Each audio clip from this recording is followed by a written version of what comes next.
I came home to find my baby left crying in the rain. My mom said, "I don't raise bastards. Please stay with me as I tell my story. And please, do not forget to support our channel by subscribing to our channel, liking our videos, and sharing your loved ones. Your support means the world to us."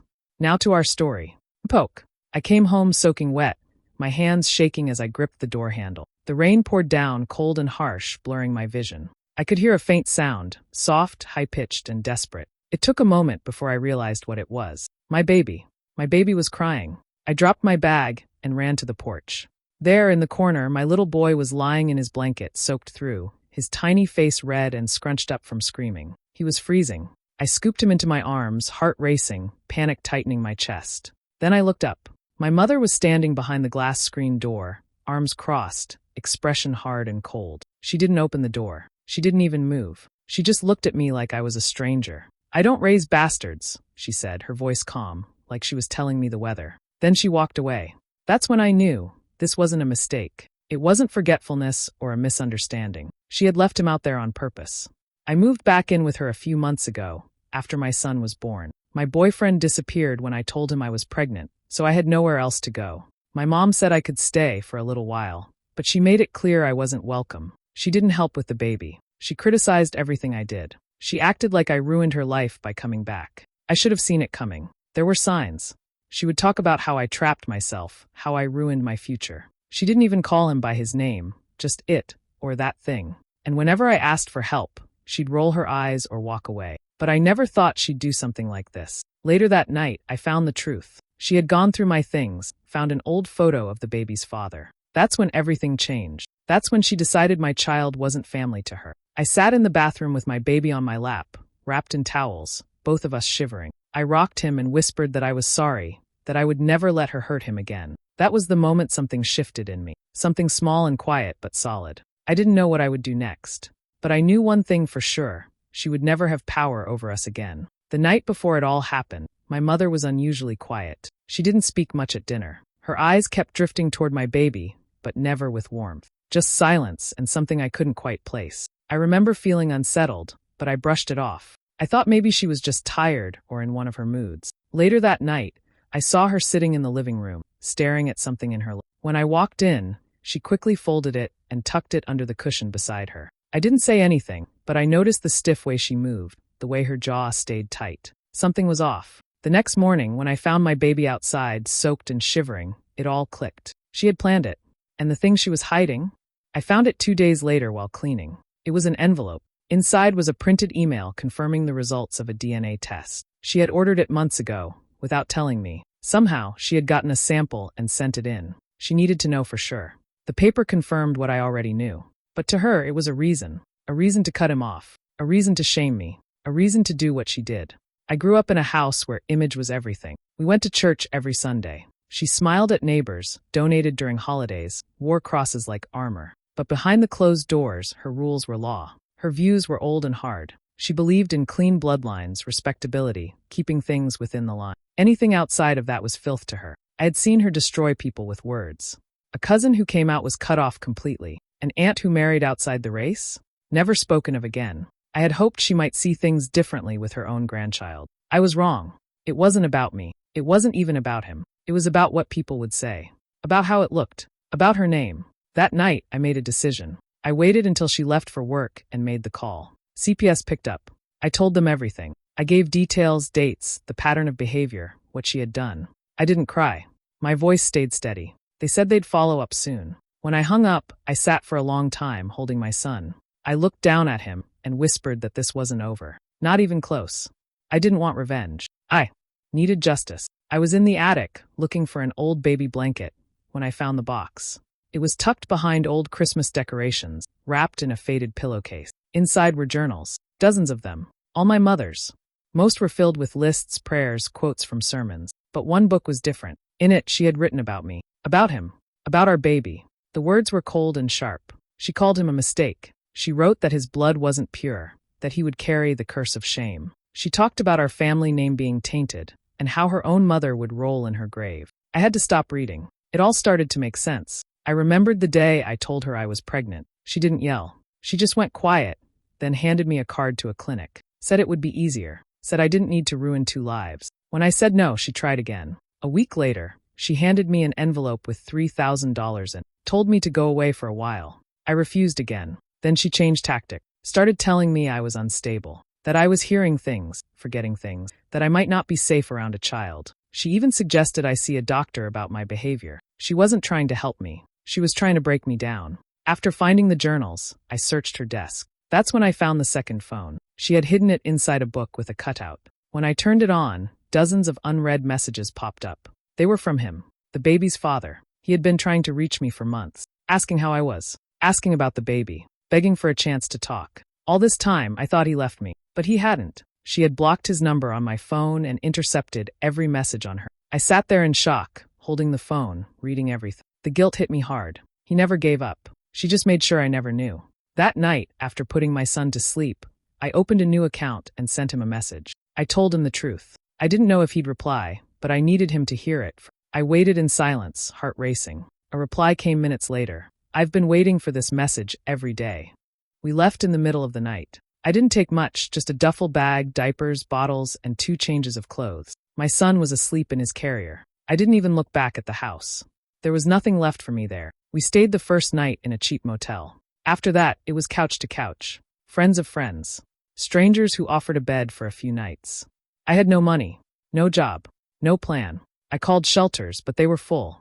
The waiting lists were long. Every morning, I woke up unsure of where we'd sleep that night. One day, I stood in a line at a food bank, holding my baby and a number in my hand. He started to cry, and I had nothing left to feed him. I stepped out of the line, sat on the curb, and broke down. I cried hard, the kind of crying that shakes your body. I felt empty, powerless, like I had failed him. I don't know how long I sat there, maybe an hour, maybe more.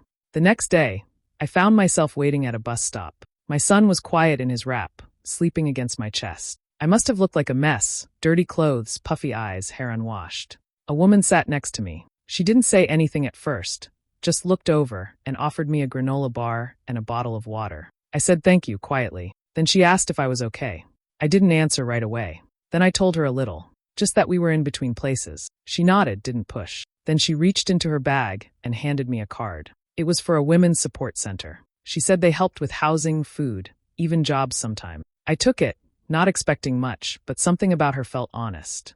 I went there the next morning. They helped me apply for assistance. Gave us a safe place to stay. I met other women going through similar things. I wasn't alone anymore. Weeks passed. I started feeling human again, stronger. I took classes, learned new skills. Then one day, they posted a job opening for an assistant at a legal clinic nearby, helping women dealing with custody and abuse cases. I applied, and I got it. It wasn't just a job. It was a new start, a chance to help others like me. A new life, built from the ground up. We were finally safe, and I was finally me. I started collecting everything. Screenshots, messages, voice recordings. I wrote down every memory I could clearly remember. Not just what happened with my baby, but all the things leading up to it. I knew I needed proof. Real evidence. I wasn't going to let her twist the story again. One night, while sorting through old folders, I found something that brought it all back. I was 17 when she had me locked up. She said I was out of control, but really, I just disagreed with her rules. I wanted to apply to a college out of state. She said no.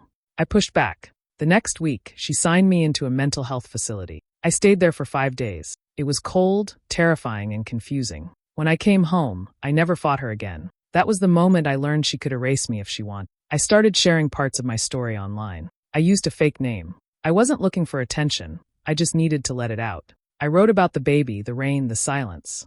I didn't expect people to care, but they did. Within a few days, the post went viral. Comments flooded in. Other women told me their own stories. Some had mothers like mine. Some had escaped them. Some didn't. That support gave me courage. One woman messaged me privately. She said she thought she might know who my mother was, that her sister went to the same church years ago and had a bad experience. I started digging, quietly, carefully. I found people who had worked with my mom, a few distant relatives, old neighbors. Some stories matched. Patterns started to appear. She had a history, one that was never spoken about. But I was speaking now. A woman from the support center saw one of my posts and introduced me to a lawyer. She read everything, took her time, then looked me straight in the eyes and said, "You have a case, and I'll help you." She didn't ask for money. She didn't make promises. She just said, "Let's get to work." And we did. I got the papers on a Thursday morning. She had filed for custody, claimed I was unfit, unstable, and that my son was in danger under my care. She said it was out of concern for his well-being. I sat there in disbelief, hands shaking. She was taking me to court. Not for justice, but for control. She came in dressed like a saint. Her lawyers polished every sentence. Her face was calm, kind, full of fake concern. She said she only wanted what was best for the baby, that I had emotional problems and no stability. She even brought up things from years ago, twisting old school reports and medical records. What I didn't expect was how many people backed her. She had friends in the city council. She knew judges, reporters, and people in local charities. The moment the case went public, a small article was printed online. It painted me as reckless. A girl with a troubled past and a child in a dangerous situation. I read the comments. Some called me ungrateful. Some said maybe she was right. It hurt, more than I thought it would. The court sessions were cold, long. I sat across from her, watching her lie with ease. Her eyes never met mine. Her smile never faded. Then he came, my son's father. He walked into the courtroom without saying a word to her. He had come to speak, not for me, but for our child. When he took the stand, everything changed. He spoke clearly, calmly. He told the judge he had tried to reach me for months and had proof. He said how she had hidden every message, every effort. He had emails, screenshots, dates. He told the court about the rain, about what she had done, about who she really was. Then he looked straight at her. No anger, just truth. He said, "You don't love him. You want to erase him." She went pale. Her smile cracked for the first time. My lawyer stood up next. She handed the judge a file, evidence from the journals, the hidden phone, the witnesses we found. She explained everything, slowly, carefully. The courtroom was quiet. No one spoke. Then the judge looked at my mother and asked her one question. "Did you leave the child outside that day?" She didn't answer. That silence said more than any word ever could. A few weeks after the court hearing, I got an email from a podcast producer. The subject line said, "Mothers who betray, we want to share your story." At first, I didn't reply. I was tired of attention, but something told me to at least hear them out. We had a phone call. They weren't chasing drama. They wanted the truth. They let me speak freely. No edits. Just my voice, my story, my side. The episode aired on a Thursday. By the weekend, it had over 2 million plays. I didn't expect the reaction. People listened. People cared. I started getting messages from strangers. Some were just kind words. Others shared their own pain. But one stood out. It was from a woman named Anne. She said she was my mother's cousin. We'd never met. She told me she wasn't surprised. She said when they were young, my mother had been cruel, secretive, controlling. She said there were things no one talked about, things that happened to younger family members, things people were too afraid to report, and gave me names, stories, places. It was more than I ever imagined. Then more women started messaging me. One had worked with my mother at a charity, said she saw her yell at kids, threaten them behind closed doors. Another said she had once lived in my mother's rental house and left early because of strange things that happened. It didn't stop. CPS and DHS got involved. They reopened cases, looked into records that had been closed too fast. It was like a dam broke. Years of silence finally pouring out.